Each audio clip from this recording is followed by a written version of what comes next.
안녕하세요. 코인우먼입니다. 오늘은 2023년 5월 17일 수요일입니다. 구독과 좋아요, 알림 설정 정중히 부탁드리며 오늘 영상 시작하겠습니다. 트래시 판사가 리플과 LCC 간의 미등록 증권 판매에 있어서 LCC가 요청했던 흰번 연설 자료 비공개 신청을 기각한다라고 판결을 했습니다. 물론 트래시 판사의 판결문에는 흰번 문서에 대한 내용만 있었던 것은 아닙니다. 이번 소송과 관련해서 제출된 자료 중에서 리플과 LCC 그리고 제3자가 법원에 요청했던 비공개 신청에 대한 판결들이 들어있었고요.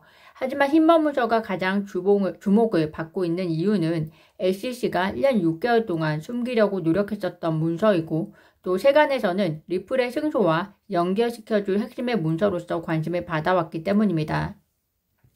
리플 CEO 브래드 갈링하우스는 트래시 판사의 판결에 대해서 투명성의 또 다른 승리라며 수정되지 않은 버전의 흰번 연설 관련 이메일은 곧 공개될 것이다 라고 트윗을 통해서 밝혔습니다.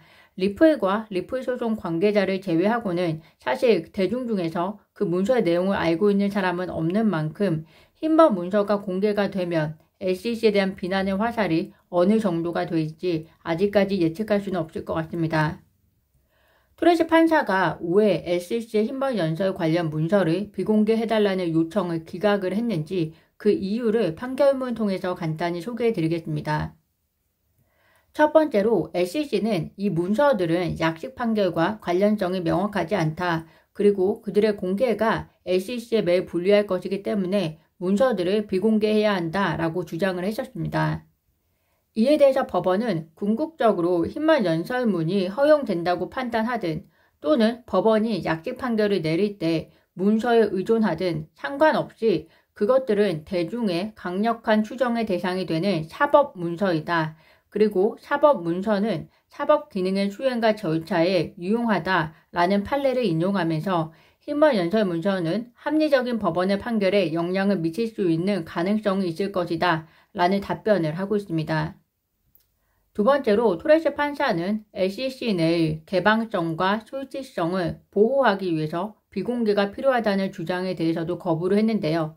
트래시 판사가 이야기하기를 네번 판사가 이미 2022년 1월 13일자로 그녀의 명령에서 흰번 연설 문서는 기관의 입장, 결정 또는 정책과 관련이 없기 때문에 심의과정 특권에 의해서 보호되지 않는다라고 이미 명령을 내렸다. 따라서 이러한 문서를 봉인하는 것은 기관 내의 개방성과 솔직성을 보호하는 것과 관련이 없다라고 답변을 하고 있습니다.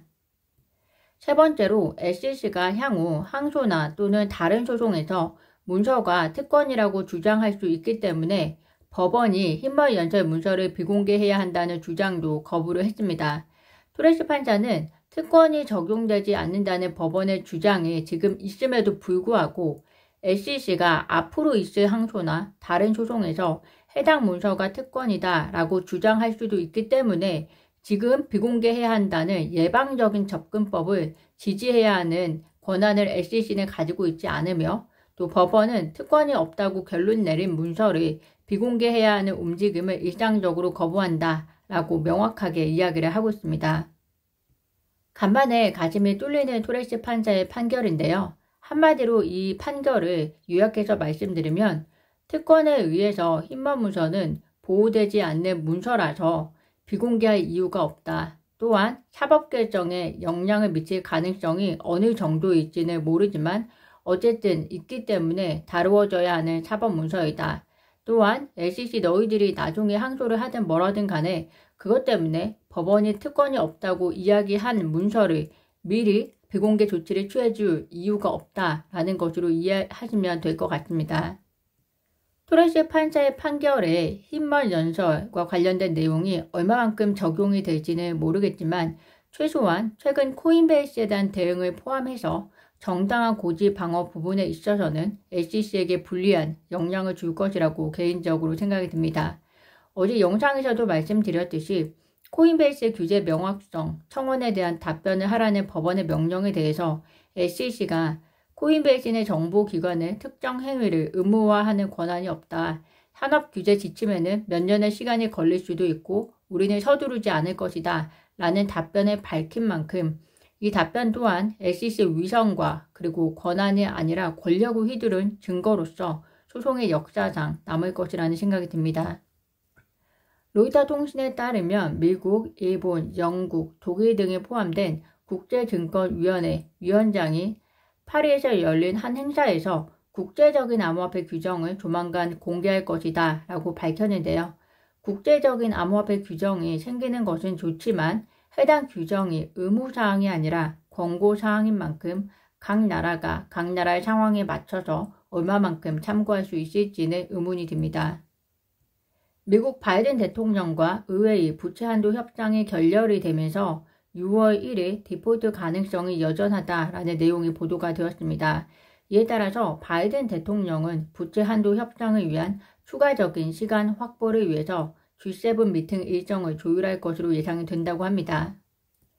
다만 메카시 하원 의장은 회의를 마친 뒤에 기자들에게 여전히 거리가 멀지만 이번 주말까지 합의에 도달하는 것은 가능하다라고 말했다고 하는데요. 한 나라의 디폴트를 선언하는 일이 그리 쉬운 일은 아니죠. 협상이라는 것은 무조건 또 내 것만 주장하면서 이루어질 수 있는 일이 아닌 만큼 바이든 대통령과 의회 모두 한 걸음 물러설 수 있는 방안을 찾을 수 있기를 기대해 봅니다. 그런데 미국이 디폴트를 선언하든 그렇지 않든 혹은 조건을 단 부채 한도 상향이든 모두 비트코인에는 좋을 것이다 라는 기사가 있어 공유드리면요. 일단 첫 번째로 미국의 부채 한도 상향 조정이 진행이 되는 경우에는 확장 재정 정책으로 인해서 시장의 유동성 증가와 그리고 화폐 가치 하락으로 인해서 비트코인 가격에는 호재로 작용할 수 있다라고 이야기를 하고 있고요. 두 번째로 부채 한도 상향 승인이 지연될 경우 국가 디폴트 가능성이 높아지고 국가 부도에 대한 투자자의 우려가 심화됨에 따라서 안전 자산에 대한 그러한 투자 수요가 증가를 하고 그 투자 수요가 비트코인으로 편입이 될 수 있다라고 설명을 하고 있습니다. 마지막으로 공화당이 조건을 단 내용이었는데요. 공화당의 경우에는 재정 적자 감축 조치를 동반한 조건부 합의를 얘기를 하고 있습니다. 이런 조건부 합의가 실제로 이루어지는 경우에는 경기 침체 가능성을 고려한 연준이 긴축 정책을 조기에 종료할 수 있는 가능성이 있다라고 분석을 하고 있습니다. 불확실성이 만연해 있어서 투자 심리가 위축될 수 있는 상황이긴 한데요. 해당 시나리오에 따른 결과치는 사실상 증시는 또 다른 방향을 가지고 있을 거라고 생각합니다. 그렇지만 암호화폐에 투자하고 계시는 구독자분들은 어떤 생각을 가지고 계시나요? 제가 오늘 준비한 소식은 여기까지입니다. 오늘도 영상 시청 진심으로 감사드리고요. 구독과 좋아요, 알림 설정은 코인우먼에게 큰 힘이 됩니다. 감사합니다.